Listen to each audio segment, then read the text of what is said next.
Coming to question number 3. ABC is an isosceles triangle. अरे when which AB is equal to AC. देख के तो मुंह में ला टपक रहा होगा आपका कि इसको भी x मान लें, इसको भी x मान लें, क्योंकि दोनों इक्वल है. कुछ और भी है. AD bisects exterior angle PAC. AD जो लाइन है PAC को, ये पूरे एंगल को बाइसेक्ट कर रहा है, मतलब ये वाला पार्ट और ये वाला पार्ट दोनों इक्वल हो गया. तो ला टपक रहा होगा, इसको y, इसको y, है ना. सिंपल. अब चलिए आपको प्रूफ करना ABCD पैरेललोग्राम है. कुछ और भी गिवन है सर, AB पैरेलल DC. चलिए गिवन में लिख लेते हैं कि sir AB is parallel to CD, AD bisects angle PAC, AB is equal to AC. ठीक है. चलिए देखिए पैरेललोग्राम प्रूफ करने का क्या, prove ABCD is a parallelogram. AB और CD is parallel to AB, CD is parallel to AB. आपको अगर किसी को पैरेललोग्राम प्रूफ करना है तो उसका बेसिक थॉट प्रोसेस होता है कि prove both opposite sides are parallel. AB और CD तो पैरेलल है, प्रूफ कर दो BC और AD पैरेलल, हो जाएगा काम खत्म आपका. चलिए एक काम बताइए, अगर हम बाकी दुनियादारी भूल जाएं और सिर्फ ये याद रखें कि ये दो लंगूर, ये और ये, इस तीसरे लंगूर के बराबर होगा ना एक्सटीरियर एंगल प्रॉपर्टी. सीधा क्या लिखते हैं आप, ये मेंशन कीजिएगा बच्चों, angle B is equal to angle C. अच्छा चलो लिख लेते हैं, सॉल्यूशन थोड़ा डिटेल में कर लेते हैं. क्या जाता है, कौन सा पैसे लग रहे हैं अपने को. Angle B is equal to angle C. क्यों? Base angles of isosceles triangle is equal to, दोनों को x मान लिया. अच्छा लेट, चलो x मान लेते हैं, चलो है ना. उसका angle PAD is equal to angle DAC. क्यों? AD या सीधा गिवन लिखो इज इक्वल टू y. ठीक. अब यहाँ से अपना काम आसान हो जाएगा. क्या आसान हो जाएगा सर जी? In triangle ABC you can say that angle C plus angle B is equal to angle PAC. Reason तो आपको पता है, exterior angle. C plus B sir x plus x 2x, PAC y plus y 2y, 2 बजाया x is equal to y.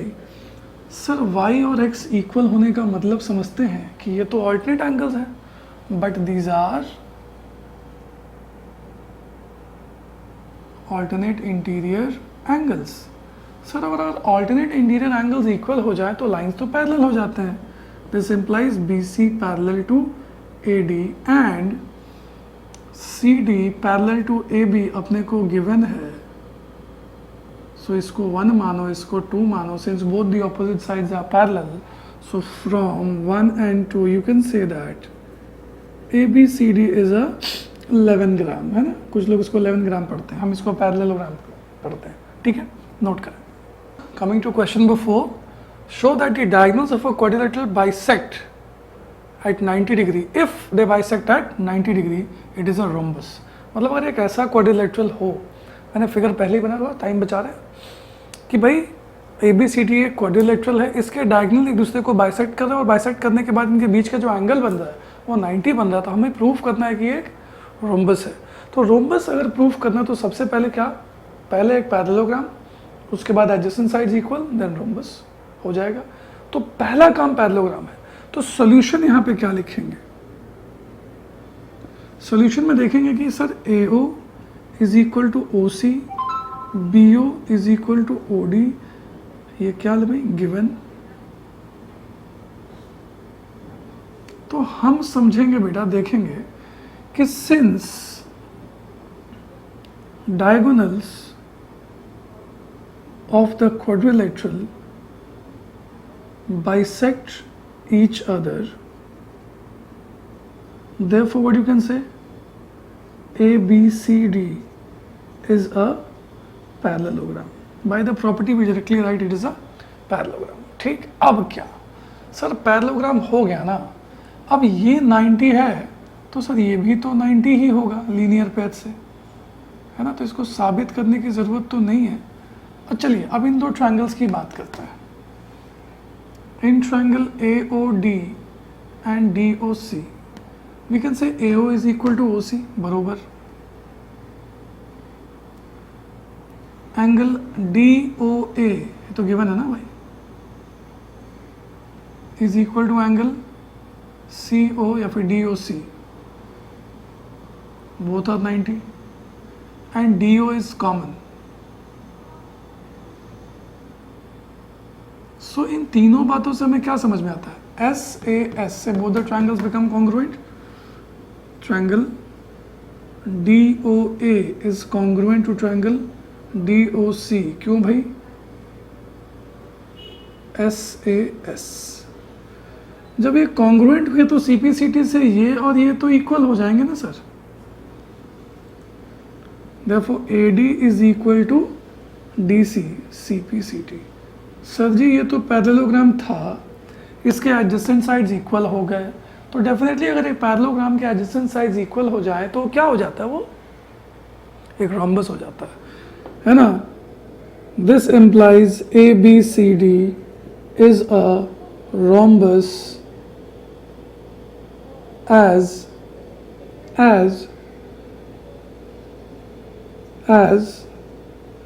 if adjacent sides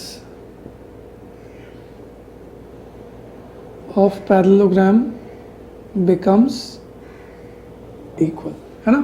उम्मीद करता हूँ बात आपको समझ में आ गई होगी, है ना, नोट करें। तो देखते हैं question number 5, show that the diagonals for square are equal and bisect each other at right angles, है ना। तो पहले तो एक स्क्वायर बनाइए और स्क्वायर की बाकी प्रॉपर्टीज़ को छोड़ेंगे और सिर्फ एक प्रॉपर्टी यूज़ करेंगे, क्या, कि भाई इसके सभी साइड्स इक्वल होते हैं और सभी एंगल्स 90 डिग्री होते हैं। ठीक है, काम लायक तो स्क्वायर बन ही गया है। ओके, गिवन में क्या लिखेंगे, गिवन में लिखेंगे कि ABCD इज अ स्क्वायर,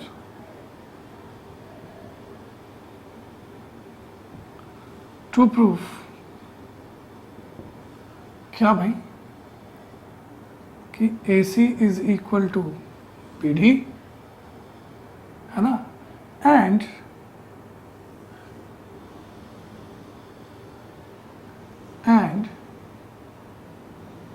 ये नहीं बेटा है, and AO is equal to OC, BO is equal to OD and angle O is equal to 90 degree. ये इतनी सारी बातें आपको प्रूफ करनी है ना। सिंपल है, बहुत ही सिंपल है, पूछिए कैसे। पार्ट 1 जो है अपना, पार्ट 1 सॉल्व अगर करें तो आप, अगर मैं थोड़ा रफ में फिगर बना देता हूँ यहाँ पे, क्या है, DAB और क्या CAB, ये और ये इक्वल, ये और ये equal, angle A is equal to angle B, क्यों, all angles of the square are 90 degree, तो ऐसे ऐसे both the triangles congruent, CPCT से DB is equal to AC, बात खत्म, डायगोनल्स बिकम इक्वल। देखें जरा, in triangle DAB and CBA you can say, sir AD is equal to BC, sides of a square,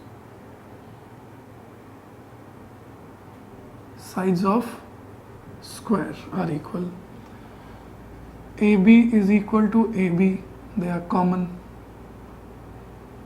और क्या, angle DAB is equal to angle CBA, square का सभी angle 90 degree होता है, property of a square, आप कुछ भी reason लिख सकते हैं, प्रॉपर्टी ऑफ अ स्क्वायर या 90 डिग्री से भी काम चल जाएगा। So therefore by SAS triangle DAB congruent to triangle CBA, so DB is equal to AC,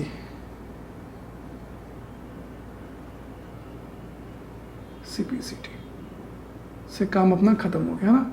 ये पहला पार्ट है ना, तो यहाँ पे एक छोटा सा स्माइली दे दो कि चलो भाई पहला पार्ट अपना हो गया। ठीक है, खाना लग रही है, ठीक है ना बच्चों। अभी इसके बाद क्या, इसके बाद अगला पार्ट क्या है हमारा, AO is equal to OC, BO is equal to OD। Simple understanding है बच्चों, इसको प्रूफ अगर आप करेंगे तो आप सीधा क्या लिख सकते हैं, डायरेक्टली आप show that the diagonals of a square are equal and bisect each other right angle. ठीक है, तो अब बाइसेक्ट करते हैं ना एक दूसरे को, तो आप सीधा लिख सकते हैं क्या कि since ABCD is also a kind of parallelogram hence the diagonal wills bisect each other, है ना। Since a square is also a parallelogram and diagonals of parallelogram bisect each other, therefore what you can say, sir, AO is equal to OC and BO is equal to OD। कुछ लोग इसको congruency से भी prove करते हैं, that's very easy to prove. तो ये prove हो गया कि भाई AO OC BO OD equal हो गया। अब इसका यूज करके हम तीसरी बात को प्रूव करेंगे। तो सर जी ये और ये तो इक्वल प्रूफ हो गए ना, और ये इक्वल हो गया, तो अब इन दो ट्रायंगल्स को हम कॉन्ग्रुएंट काफ़ी इजीली प्रूव कर सकते हैं। देखें कैसे, in triangle AOD and DOC, sir ji AO is equal to OC, DO is equal to DO common,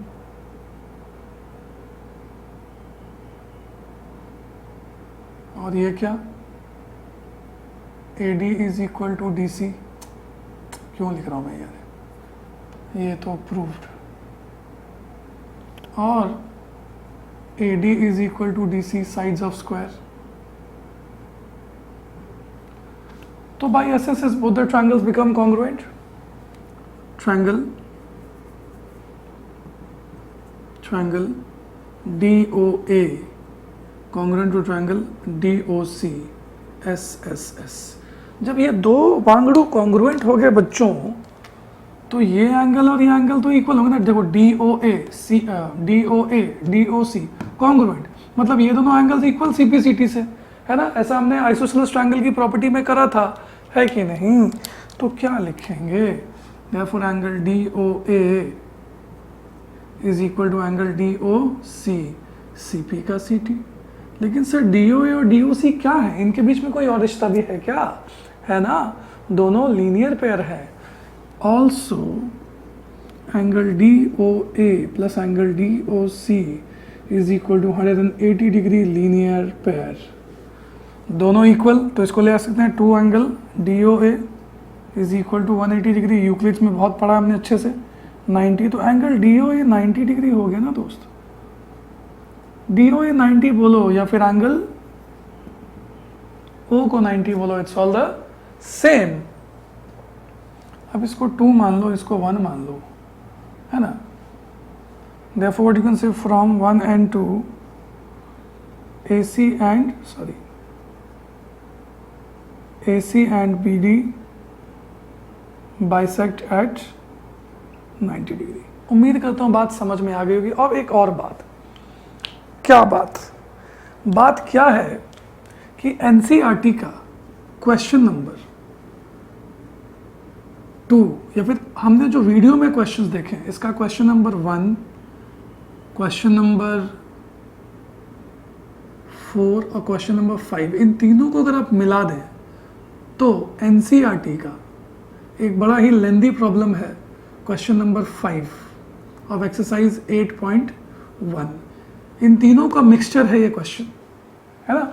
इन तीनों को मिक्स कर दें, तीनों के सॉल्यूशन को मिक्स करें तो NCERT का 8.1 एक्सरसाइज का क्वेश्चन नंबर 5 आपको इजीली बन जाएगा। इन तीनों को मिला करके वो क्वेश्चन फ्रेम किया गया है, क्योंकि उसमें रोम्बस स्क्वायर प्रूफ करता है। तो स्क्वायर प्रूफ करने के लिए पहले पैरेललोग्राम, फिर रेक्टेंगल, फिर रोम्बस, है कि नहीं। तो ये सारी प्रॉपर्टी यूज करके वो क्वेश्चन बन जाता है। ठीक है, ट्राई करेंगे घर में, आप लोग सब कोई नोट करें सब। कमिंग टू क्वेश्चन नंबर 6, बहुत ही प्यारा सम है। क्या कहते हैं, diagonal of a parallelogram ABCD intersect at O। Parallelograms के डायगोनल है बच्चों, थॉट प्रोसेस पहला दिमाग में क्या आना चाहिए कि diagonals of a parallelogram bisect each other. मतलब क्या, DO is equal to OB, AO is equal to OC। ठीक है, अ लाइन थ्रू O, मतलब O के थ्रू कोई भी लाइन एक बनाओ जो कि AB को X पे और DC को Y पे इंटरसेक्ट कर रहा हो, तो आपको प्रूव करना है कि OX और OY इक्वल है। बहुत ही सिंपल क्वेश्चन है। OX कौन से ट्रायंगल में?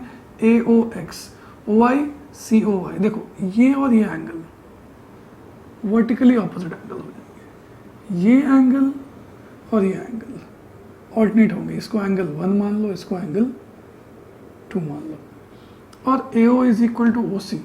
तो सर ये तो एंगल साइड एंगल से both the triangles become congruent, CPCT से OX is equal to OY। Simple. ध्यान दे, इन ट्रायंगल AOX एंड COY। अब बोलोगे सर ये और ये ट्रायंगल क्यों दिया? आपके मन में कैसा ख्याल है कि ये दोनों ट्रायंगल्स मिलेंगे? क्योंकि वर्टिकली ऑपोजिट एंगल्स यही दोनों है ना? तो ये तो इस ट्रायंगल में है, ये इस ट्रायंगल में है, तो इसलिए लिया AOX and COY. What do we see over here? Angle AOX is equal to angle COY, vertically opposite angles. Sir ji AO is equal to OC क्यों? Diagonals of parallelogram bisect each other, है ना? और क्या भाई, angle 1 is equal to angle 2, alternate interior angles. तो इन तीनों बातों से हम क्या समझते हैं? समझते ये हैं कि therefore triangle AOX congruent to triangle COY। अब जब कॉन्ग्रुएंट हुआ तो क्या हुआ? Sir OX is equal to OY, CP का CT बजा दो, है ना? सिंपल था क्वेश्चन, ये नोट करें। Alright people, coming to question number 7, बहुत ही इंपॉर्टेंट क्वेश्चन है, बहुत ही अच्छा कंसेप्ट इसमें डील होगा। इस क्वेश्चन को डील करने से पहले एक छोटा सा मुझे थ्योरम आपको बताना है ना? क्या थ्योरम है कि if one pair of opposite sides are parallel and equal then the quadrilateral is a parallelogram. अभी तक आपने ये सुना, ये सीखा बच्चों, इस कंसेप्ट पे बात किया हमने कि अगर एक क्वाड्रिलेटरल है और उसके दोनों ऑपोजिट साइड्स पैरेलल हैं तो वो एक पैरेललोग्राम होता है। लेकिन अगर जैसे फॉर एग्जांपल अगर ये ABCD ही है, आप AB और CD पैरेलल, AD और BC पैरेलल, मतलब दोनों ऑपोजिट साइड्स पैरेलल होने चाहिए, तब वो पैरेललोग्राम होगा। एक और कंडीशन है, क्या? वो ये बेटा कि अगर AB और DC इक्वल हो जाए, if AB is equal to DC and AB is also parallel to CD या DC, अगर ये दोनों बातें इकट्ठे हो जाएं, then ABCD is a parallelogram. ठीक है, उम्मीद करता हूँ ये बात आपको समझ में आ रही होगी, है ना? ये आपका आखिरी थ्योरम है पैरेललोग्राम का। पैरेललोग्राम चैप्टर का आखिरी थ्योरम नहीं है, लेकिन रिलेटेड टू पैरेललोग्राम कि अगर आप किसी को पैरेललोग्राम प्रूव करना चाहते हैं तो आप इजीली, है ना, अगर only one pair of opposite sides को पैरेलल और इक्वल प्रूव कर दें तो आपका काम हो जाएगा। ठीक है, इसको प्रूव करने का सिंपल तरीका देखिए क्या है कि ये और ये पैरेलल, ये और ये इक्वल, इसको एंगल 1, इसको एंगल 2 मानेंगे, तो एंगल 1 और एंगल 2 इक्वल, तो देख, और ये कॉमन साइड, तो SS देखो, ये और ये इक्वल, ये दोनों एंगल्स इक्वल ऑल्टरनेट एंगल से, तो SAS से बोथ द ट्रायंगल्स कॉन्ग्रुएंट हो जाएंगे। CPCT से क्या होगा? AD और BC भी equal, since both opposite sides are equal, it is a parallelogram. उम्मीद करता हूँ ये बात आपको समझ में आई है। अब अपने क्वेश्चन पे हम आएंगे, पहले आप इसको नोट कर लें इस बात को। तो बच्चों थ्योरम आपने समझा, थ्योरम यहाँ मैंने लिख भी दिया है, if one pair of opposite sides are parallel and equal then the quadrilateral is a parallelogram. Clear? अब देखें जरा इस क्वेश्चन में क्या कह रहा है कि ABCD इज अ पैरेललोग्राम। चलो गिवन टू प्रूव लिखने में टाइम बर्बाद ना करते हैं, ABCD पैरेललोग्राम है, understood, okay. P and Q are mid points, P is the mid point of AB, Q is the mid point of DC। आपको कुछ प्रूफ करना है, हाँ, बाकी आपको पता है कि ये और यहाँ इंटरसेक्ट करते हैं और ये यहाँ इंटरसेक्ट करते हैं, लिखा हुआ है। पहला क्या प्रूफ करना है? APCQ is a parallelogram. ठीक, सबसे पहले सॉल्यूशन जब आप करें तो लिखे कि since P and Q are mid points of, आपको पता है, डॉट डॉट डॉट, किसके? PAB का और QDC का। अगर मिड पॉइंट है तो मतलब ये और ये पार्ट इक्वल होंगे ना। मिड पॉइंट क्या करता है? दो पार्ट्स को दो इक्वल पार्ट्स में डिवाइड करता है। AP is equal to PB, और ये दोनों क्या होंगे, हाफ ऑफ AB के बराबर होगा। ठीक, वैसे ही एंड लिखने जरूरत नहीं, छोड़ो, ये एक बात हुई, या फिर ऐसा लिख देते हैं एरो दे करके। और दूसरी बात क्या sir, DQ is equal to QC is equal to half DC, है ना, ये बात हुई हमारी। अब एक काम क्या, देखो सिंपल, ये ऐसा अपना ABCD पैरेललोग्राम था। अगर ये पैरेललोग्राम है बच्चों as given in the question, then AB must be equal to DC। Now AB is equal to DC, reason आप जानते हैं, ऑपोजिट साइड्स ऑफ पैरेललोग्राम आप खुद लिखेंगे। अगर AB और DC इक्वल, तो बच्चा जी half of AB half of DC। अगर half of AB is equal to half of DC, तो बड़ी ही प्यारी बात, this implies half of AB कितना होता है, थोड़ा जगह बचाते हैं अपना, है तो half of AB is equal to half DC। Half of AB is equal to half of DC, this implies what sir, half of AB क्या हो जाएगा, AB का हाफ AP है कि नहीं, लिखा भी है देखो, AB का हाफ AP, तो half of half is what, AP is equal to half of DC, half of DC, half of DC, DC का हाफ QC। ओ हो, तो क्या लिखेंगे इसको, QC, इसको पहली बात दे दो, है ना। तो AP is equal to QC। उम्मीद करता हूँ ये बात आपको सटीक समझ में आ गई, है ना। चलो देखो जरा, ये Q और ये P, sir AP is equal to QC मिल गया। आपको भी पता है कि सर AB और CD पैरेलल हैं, since AB is parallel to CD, this implies QC is parallel to AP, या फिर AP is parallel to QC। ये दूसरी बात सर, फ्रॉम 1 and 2, यही थ्योरम है ना, one pair of opposite sides are equal and parallel, so what you can say sir, APCQ is a parallelogram.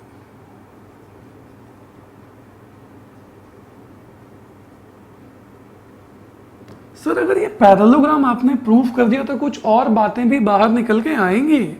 Sir ये और ये पैरेलल, सर पैरेललोग्राम में तो AP और PC रिश्ता क्या कहलाता है, ये भी पैरेलल हो जाएंगे।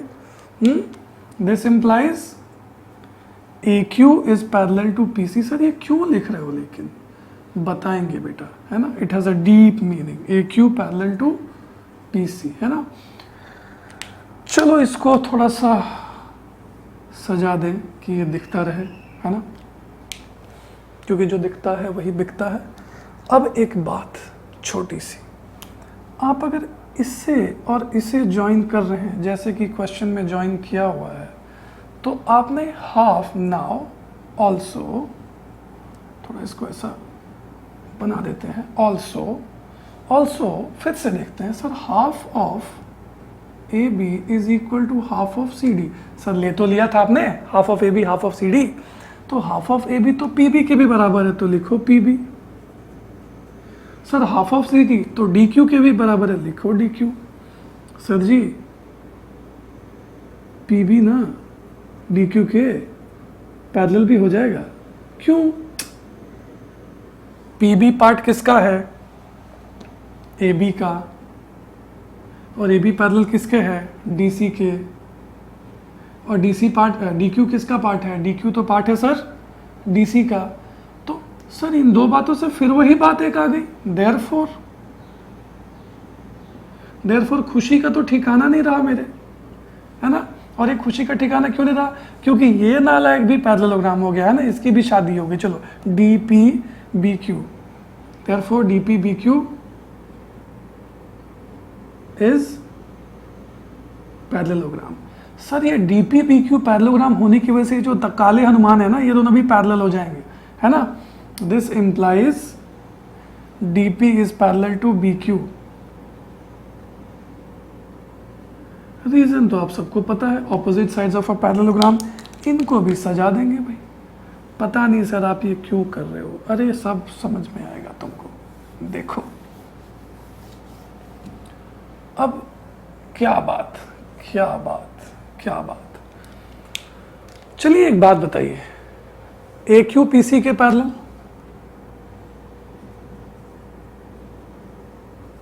अगर ए क्यू और पी सी पैरेलल है, ए क्यू और पी सी पैरेलल है, तो ए क्यू का पार्ट क्यू एस और पी सी का part P R. So what you can say, this implies, क्या बैकमैन से लिखते हैं, this implies Q S parallel to P R, है ना। एंड ये मान लो तीसरी बात, and sir DP parallel to B Q, मतलब सर डीपी का पार्ट क्या है, एसपी, और बी क्यू का पार्ट क्या है, क्यू आर। ये भी parallel, holes are parallel, parts are parallel. लिखेंगे sir DP parallel to B Q, this implies P S parallel to Q R, fourth. So from 3 and 4 both, ये इसके parallel, ये इसके parallel, both opposite pair are parallel. So from 3 and 4 what you can say, PSQR is a parallelogram. Note करें।